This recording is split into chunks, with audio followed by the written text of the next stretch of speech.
Hello ladies, welcome to another video. Today I want to talk about a skill that will help you successfully roster date. If you are going on dates with men who are great suitors and high-value men, you may fall into the trap of picking just one person and trying to force things to work with him.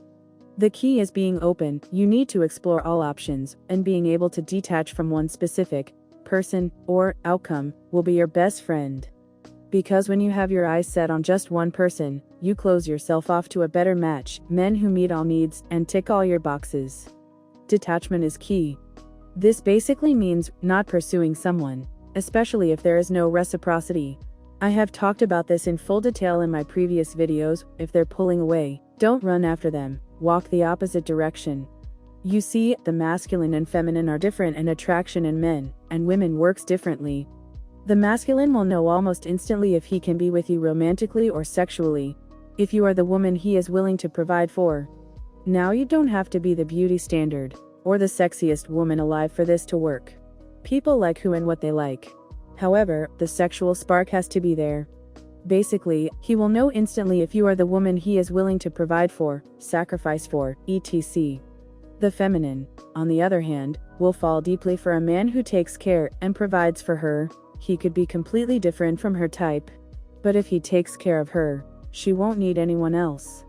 However, people tend to forget this, and some women will fall into the trap of thinking that if she shows up for him the way she would want him to show up for her, it will create that spark I was talking about earlier. So she gives and chases and tries to make it work, which obviously doesn't work. This giving and pursuing works on women, but not on men. Men and women are different. Remember, it will probably have the opposite effect, come off needy. In short, the masculine knows instantly if he will be willing to provide for you and protect you, while women need to see if he can take care of her before she opens up to him. So if it's not there, it's not there. It's so important to keep this in mind, because when you go out there and meet decent men, you can sell yourself a dream. Start future faking, gaslighting yourself of what the two of you could be, and get fixated on one person. Sure, he may be the ideal, but is he willing to be the ideal for you? Have you ever had an ex that you just can't get over? The thing that's hard to let go of is not the person, it's the idea of the type of relationship you could have had together. What you miss is not the person, it's the idea of the perfect future, perfect relationship, that dream you were sold or sold yourself. Have you heard of future faking? It's when a person sells you a beautiful vision of a possible future together in order to get what they want in the present. Narcissists use it a lot. But in all honesty, I think that we tend to future fake ourselves. When we meet someone we connect with, we imagine a life with them, how we'll travel the world together, buy your first home, get married in Hawaii, and have 2 kids, a boy and a girl. And I think this is why Black love has had such a chokehold on Black women. We were sold this incredible dream of the life you could have with a Black man, which was based on bullshit. But it's hard for a lot of Black women to admit, because doing so would mean letting go of something that sounds so good. A dream so good that Black women will chase after men who will yell from the rooftops that they don't like them. And I feel like telling these women to divest or open up their options is like telling them to give up on the dream of a perfect relationship.